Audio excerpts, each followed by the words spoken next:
It began with a whisper. Kevin Mannis was alone in his Portland antique shop when he heard it. Low, almost imperceptible, like someone speaking through clenched teeth. He turned toward the sound instinctively, heart skipping. No one stood behind him. No one was there at all. But the air had changed. It was still, too still. Heavy, like the thick quiet before a storm, but charged with something else, something colder. He stood still in the silence. The whisper didn't return, but the scent did. Jasmine. Soft and floral, hovering in the air just long enough to notice. And underneath it, something acidic, ammonia, like cat urine or spoiled air. Kevin wrinkled his nose. There was nothing in the room that could have caused the smell. He checked. Every corner, every shelf. And still, the scent lingered. He hadn't yet made the connection that the scent had followed him home the night he brought the wine cabinet back. 3 days earlier, he had attended the estate sale of a woman named Havella Cohen. The sale was modest. Dusty porcelain, faded photos, decades-old books stacked beside cracked candlesticks. Her granddaughter was handling the arrangements. She looked tired, guarded. Kevin had come to find hidden gems, vintage furniture, maybe an old painting or religious artifact he could polish and sell. What he found instead was a box. It sat alone in a back room, half covered by a white cloth. Wooden, ornate, not especially large, about the size of a bread box, with carved vines wrapping around both doors. 2 hinges, a lock that no longer held, and small feet that raised it off the table like a display. Kevin asked if it was for sale. The woman hesitated. "That's my grandmother's Dybbuk Box," she said quietly. "She said it held something evil. We've never opened it." He thought she was joking. A Dybbuk, he vaguely recalled the word. Something from Jewish folklore, a possessing spirit, a myth. He laughed. "You mean like a ghost?" She didn't laugh with him.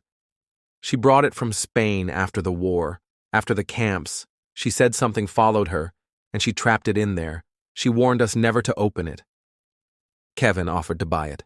She refused. He doubled his offer. She looked down at her hands. "If you take it, just don't open it." Kevin brought it home. That night, he dreamed of fire. He was in a room with blackened walls, smoke curling through the air. A woman stood in the center, tall and thin, her hair hanging in clumps around her face. Her eyes were black, empty. She spoke to him in a language he didn't understand, sharp consonants, strange rhythms. When he woke, his bed sheets were soaked through. The scent of jasmine clung to the room. He didn't sleep the next night, or the next. Instead, he cleaned the box. He examined the exterior, worn but solid, carved symbols along the edge. He noticed that despite the damage, the lock mechanism still resisted him, as though something didn't want it opened. His hands trembled as he pushed it open. Inside were 7 objects, a dried rosebud, 2 locks of hair, one dark, one blonde, each tied with twine, a small granite sculpture carved with Hebrew letters, a wine goblet, a shallow dish, a blackened candle holder.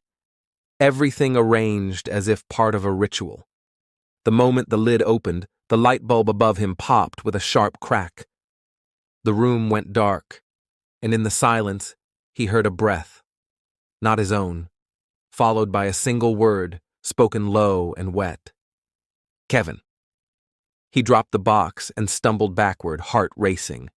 When he turned on the lights, the box was closed again, the contents undisturbed. He told himself it was his imagination. But in the days that followed, things began to unravel. Objects in his apartment moved, lights flickered, the smell returned, growing stronger, jasmine and rot. Electronics failed. His phone glitched. His computer wouldn't boot. His dog, normally calm, growled at the closet and refused to enter certain rooms. The dreams worsened. Each night, the woman came closer. Sometimes she screamed. Sometimes she simply stared at him, her mouth moving in silence. One night, he woke with scratches across his chest. Another, he woke to the sound of glass shattering in the kitchen, though nothing was broken. Kevin's assistant at the shop quit after closing alone one evening.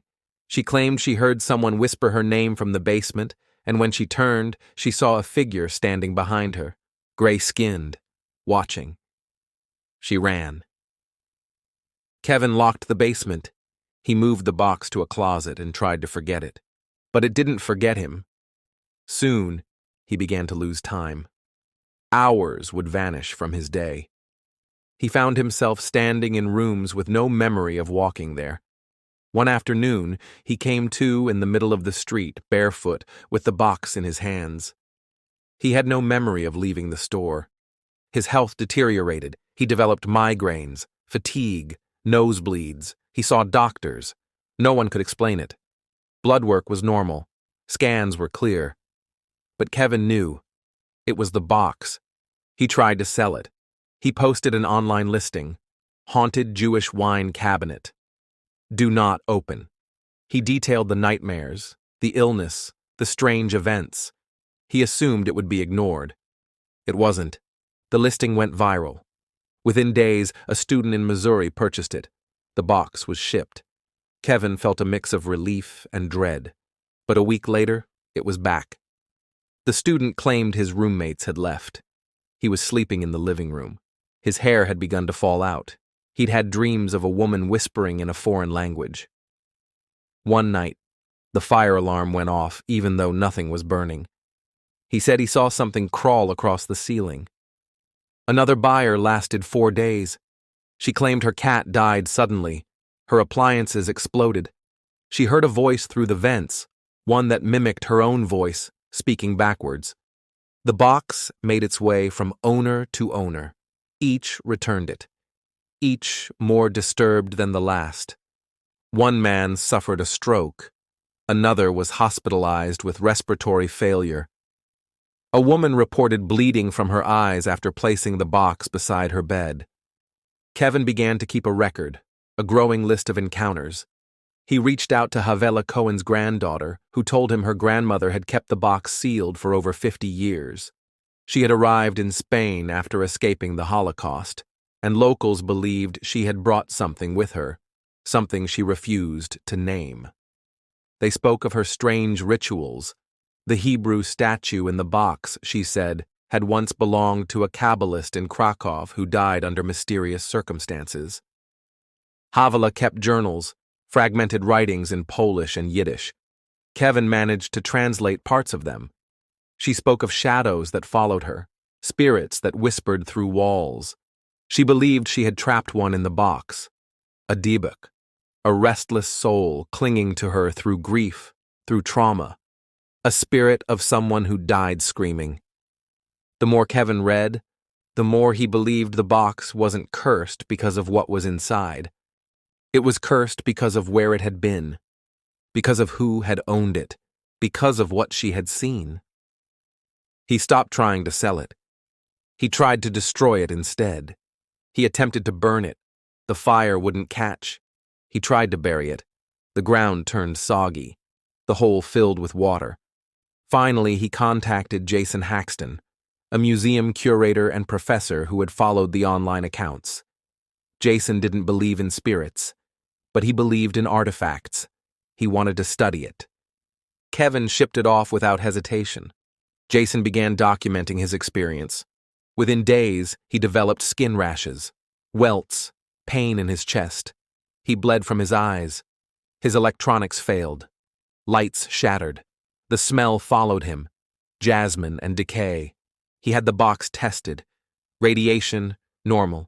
Chemicals, negative. No sign of mold, gas, contamination. But the dreams came anyway. And always. The whisper. Jason eventually sealed the box in an acacia wood container, lined it with gold leaf, surrounded it with religious symbols from multiple faiths, and buried it in an undisclosed location. Others claim it was placed in a military container, encased in salt, and locked beneath concrete. No one knows the truth. But even sealed, the legend spread. Documentaries were filmed. Articles were written. The Dybbuk Box appeared in horror films, television specials, online forums. Some say simply seeing a photo of the box has triggered nightmares. Others claim their health declined just reading Kevin's original post. Skeptics laugh, call it a hoax, a well-crafted piece of performance art. But Kevin never claimed to be a believer. He only told the truth, that he opened the box, and it opened something in him. He lives alone now. His shop is closed. He doesn't do interviews.